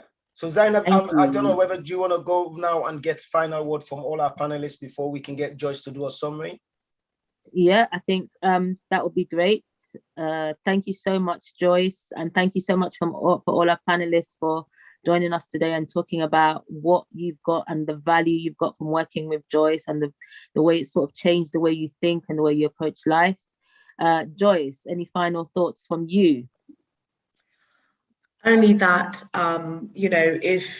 if you're a student who is talented, you may not recognize it. Just go with it. Nothing comes from nothing. Go with your heart, go with your passion, and things start to happen. Good things start to happen. Daniel. Yeah, hello. Yes. Any last comments? Yeah. Yeah. So I think what I'd leave for all the parents here especially is to get your kids to articulate or express themselves quite well to you. So in terms of knowing what they like and their subjects, as well as taking them to these activities such as museums. As Joyce has been saying, it's a lifelong process. A lot of the skills that you need to build. So being able to have your child communicate with you about things they enjoy and articulate quite well. These skills will carry them through university and through their careers, and they'll be able to, I think, really make successes of their lives. So that's what I'd encourage all parents to do, especially with their students, if they want them to succeed. Take an active involvement in and get them to articulate what they enjoy. Thank you. Gleb. Or Gleb. Have I said your name right? Gleb. Gleb. Sorry about that, Gleb. No worries. Any last comments from me? I would say obviously getting into university isn't an easy task, but I love to say that when you love what you do, it doesn't feel like it. It just feels like you're just enjoying your free time. Just following what Daniel said, really, I mean, it's hard to know what exactly you want to do, but if you stick to the stuff that just comes easy to you and that you've loved doing since you were a kid, I think you'll be completely fine. And Oz, thank you so much for that, Gleb. Osmond, final comment from you. Yeah, I think just echoing what Gleb said, explore your subject that you have a passion for. Make sure you're kind of doing everything you can to really pursue that. So when it does get to the stage that you're, writing personal statements, applying for university, going to interviews, you can really talk confidently about that subject because you want the interviewer to really see that you have that passion for it. So cultivating that over a long period of time is a really good way of doing it. Fantastic. Thank you very, very much. Joyce, I've been asked to ask you if you'd be happy to come back. Of course I would. I really love kind of disseminating what I do. It's a philosophy, as you say, and as you yourself, Zainab, recognise, and it's very powerful. So the power of academic mentoring, what I'd love to see is more of it in homes, more of it in schools, and I really want people to understand what it is, why, and how it compares with school, and how powerful a vehicle it is to one's future. Thank you. And we'd love to have you back, Joyce. And in the future, Joyce and I are planning to do a couple of collaborations on those personal qualities. So debating, public speaking, lateral thinking. And we're going to be definitely back on Diaspora Voices, talking about how you can get your kids involved in those activities. We'll look at doing those cost-friendly options for your child, because we really want to, I really believe in it, and I know Joyce really believes in it, and I know that it works. So we'll definitely love to have you back, Joyce. Thank you so much for being with us today. 2 hours long, but I think it's been well worth it. I've really enjoyed listening to you. Thank you to our panelists, Daniel, Gleb, and Osman, for sharing your journeys with us. It's much appreciated. And I think the next time we see Joyce, we're going to branch out into a slightly different topic. We're going to talk about grammar school versus state school a little bit. And we're going to talk about the value of where you should be putting your child in terms of setting them up for the next level in their life. Because as a caller earlier on said, the type of school your child goes to does matter a little bit, but not so much anymore. Many of you start to notice actually there's a drive now to get people from comprehensive schools like myself into the leading universities. And we're going to speak to that in the future session. But we wanted to do this today because we were aware that the Oxbridge deadline is fast approaching for universities. And so we wanted to just talk to parents who might be going through the process now with their kids, or thinking about it for next year, or thinking about putting a January application in, on what to do and early things that they can do to prepare themselves and their kids for the process, because it can be grueling. Thank you so, so much, Joyce. Thank you to all our viewers, those who are logged in on Facebook, on YouTube, or whatever social media platform. Thank you to everybody that's been sharing and advertising this session today. I'm really, really grateful, and I hope you've all gotten some value out of it. Now, I'm not a radio host, and I guess you guys can tell that today because I have been really, really nervous talking to you. This is the first time I've ever done this, but DJ Little's trying to enlist me into Diaspora Voices. We still have to work out how much he's going to pay me because we haven't really got the final detail of the contract worked out yet. My annual leave, what my benefits are going to be. We're trying to get all of that sorted out. When we do, I'll be a permanent fixture on Diaspora Voices. But next week, I'm going to bring to you Mr. Bleejay Innes, who's going to be talking to us about investing in Africa.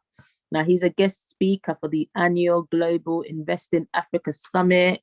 He's going to be talking about investing in Africa, the best businesses, the best sectors, the best industries. He's going to be talking about the skills gap in Africa and what we can do to plug that skills gap. He's also going to be talking about why now is the best time to invest in Africa. He specializes in construction and real estate, and he's going to be talking about why that sector is going to be propping up in Africa and what we can do to get involved. So watch out for the media that's going to go out to advertise that session. That's next Tuesday, the time to be confirmed. He'll take Q&A, and we'll also talk about the Global Invest in Africa Summit, which is going to take place in the UK over 3 days in Marylebone. And you're all welcome to register and attend that invite. And a week after that, we've got the fabulous, wonderful, marvelous Touch joining us on Diaspora Voices, talking about winter hair care and what you can do as women to look after your hair over the winter and autumn season. She's going to be talking wigs, weaves, plaits, cornrows, washing, taking out. And I believe she's going to be saving many, many marriages on that day. So please join in and learn what to do with your hair when it starts getting cold. It's not just to bung it under a wig, bung it under a wig cap. She's going to be giving us some real tips and tricks on how to keep looking fresh as the seasons change. So that's our next 2 sessions. And I look forward to seeing all of you or hearing from all of you on Facebook or YouTube. And I'd just like to thank the producers before I go. Who are the producers again? Sorry. No idea. Thank yourself, DJ Little. Thank yourself. No idea. We got a final one comment from YouTube. This is from Gloria Miller.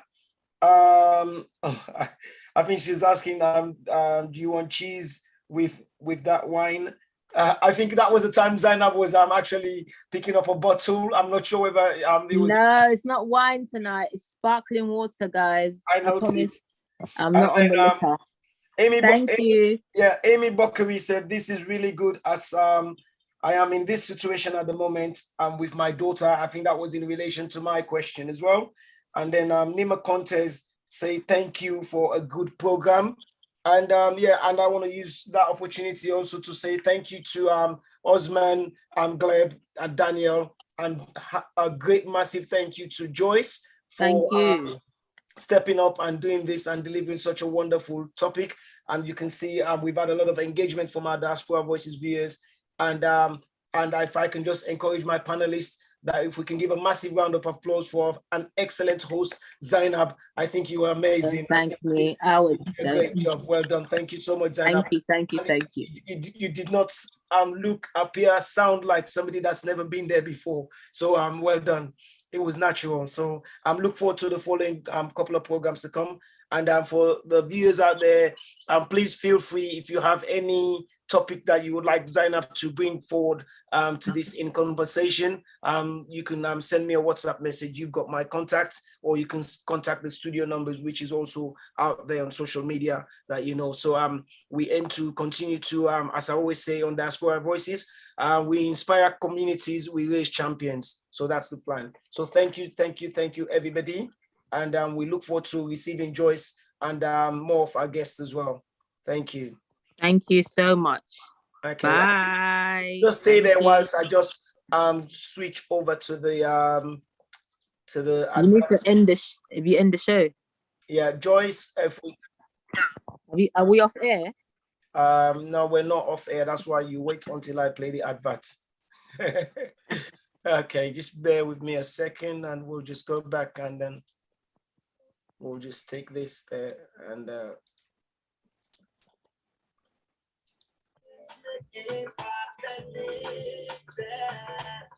Are we off air now? yes, thank you. Thank you, Okay. everybody. Thank you. That was very good. Thank you, DJ Little. Thank you, guys. Zainab, Thank you. what an I'm so sorry amazing we can't- host. No, I wasn't. I was so nervous. I was really nervous. It It did not didn't feel show. It was great. I was really nervous. People are asking, saying that next time we should tell them how long this was going to be. We didn't know it was going to. I didn't know it was going to. Well, we didn't know how long it was going to be. Yeah, Just I ask didn't them, know. just We didn't ask them think how long is a piece of string. Exactly. Yeah, I was very, very, very nervous, but I think that was really good. Thank you, Joyce. I'm really shy actually. I'm not a natural presenter, and I didn't want to do this at all. But thank you very, very, very much.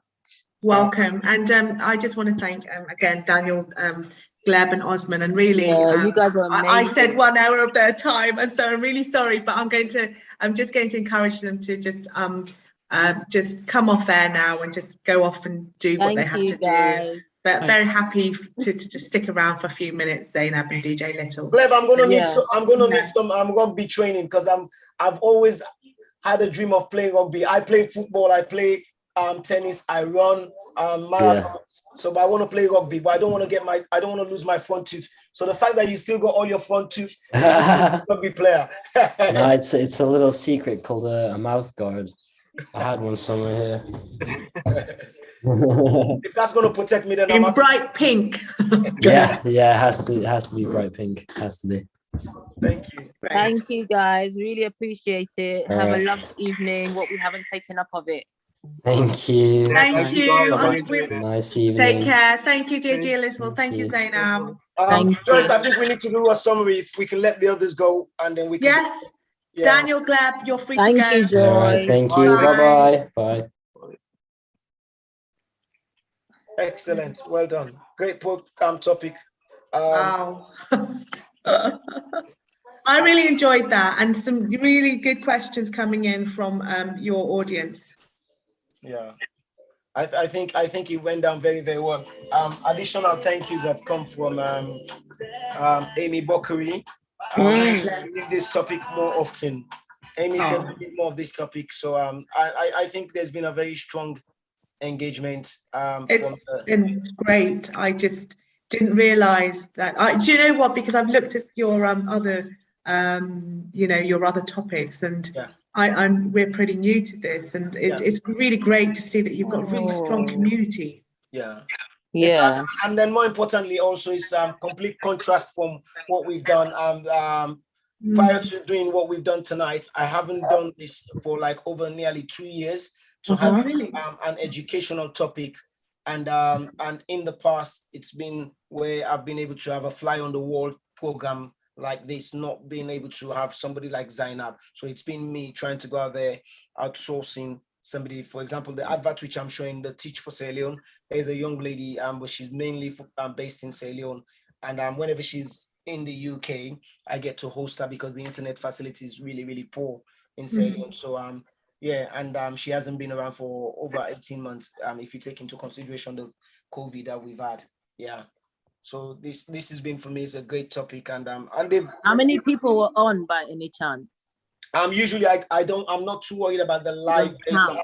So you give it another 24 hours, and then because what people will do they will catch up on the program. Okay. You understand? And then you'll see that you get more. Yeah. I was very nervous, man. Oh, come on, please. Don't do that to me again. You're a natural. No. You're a natural. I thought that was really good. And hopefully, I think that a lot of people are getting interested now in social mobility and getting their kids into top institutions, which is rightfully so. Yeah. Hopefully people get in touch with you, people use your services, and hopefully as a result of the competition, it links you up to some people, because I really want people to take up that prize. There's so much we can do actually beyond today together. you know, actually bringing people together in a space, almost like a, you know, a market stall event, but focused on education.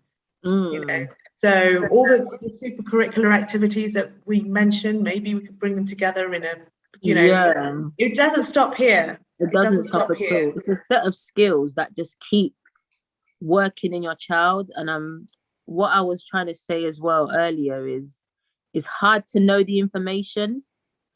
Because if you're not educated in this country and if your parents are not educated here, sometimes you can go to school and you can be really smart and they might not be able to pick it up. And absolutely. And if the teachers are coming in and they're going to give you the support, and if it doesn't exist at home, it can be really difficult. So what you need is a support network of other parents around you that you can work with. And then your child, so have you ever heard of the phenomenon of a child becoming smarter than their parents? It doesn't mean that they know more about life. Is what happens is that they start to, it's a generational thing. They start to think a bit differently, think outside the box a bit differently. And then what now happens is you can't go to them for that advice anymore because they can't navigate you, and it becomes difficult. And what Joyce does is, we're guilty, we're suffering. Our daughter thinks she's educating us. She is probably. Oh my goodness. Like, educating you. The way she thinks, the way everything, and like, and you know, we are parents who are much more open-minded, but the way our daughter is very marginal within the Sierra Leone community, to which I know more, and Zainab can attest to that, where parents actually get really, really upset or angry to the point with their children because they think the child sees them as being stupid and they don't know how to deal with that. Whilst other cultures, they will be more open-minded to allowing the child to be free speaking, be able to express themselves. In the Sierra Leone community, again, to watch what we know, parents really get their back up. And that's not for all Sierra Leoneans, but that's the largest part of Sierra Leonean people, especially those who are the first generation and second generation of Sierra Leoneans who have come here. So those of where when you start giving birth and then you start understanding the British culture, the system, and you yourself. And for me, I was fortunate. I was able to go to my year 10, my year 11, and then do my sixth form in this country. So even though I'm able to defend myself and articulate myself to my daughter, because she's very bright, and both of my daughters are very bright, but I have to defend myself, and the mother has to fight, like, are you trying to be rude and all that stuff? But they're not. She's just trying to be she's very expressive. She always questions the narrative. She doesn't see A as A. Good. She sees A as an alternate, as a flip over V with something else on a bridge. You understand? Where you see it's a V with a bridge on it. So, and so it's something African parents struggle with. I don't know. What do you think we can do? Wow, I think that probably you know, then there needs to be parenting classes that you two have to start out with. I think Diana will have to do that parenting class. No, we're gonna ask. We might get. I've got somebody who's a parent in person who I'm trying to get to come and speak about just letting your kids. I'm guilty of it. I did a lot of things with my daughter that she didn't want to do. And I started off with horse riding. I got her into so many things, and we all do it. And let's be honest, it's not a crime to want better for your kids than you have. And that's what every parent ultimately wants. But then there's a little bit of balance, letting them choose and then steering them into the right thing. It's about getting the balance right. And once you get the balance right, it can work well. I don't necessarily think it's easy. It's very difficult. And that's where you need a community around you as well. Because what if they like something really obscure and you don't see anyone around you doing it? No one around you is excelling at it. No one around you is in that field. It can become very difficult for them to want to go into it.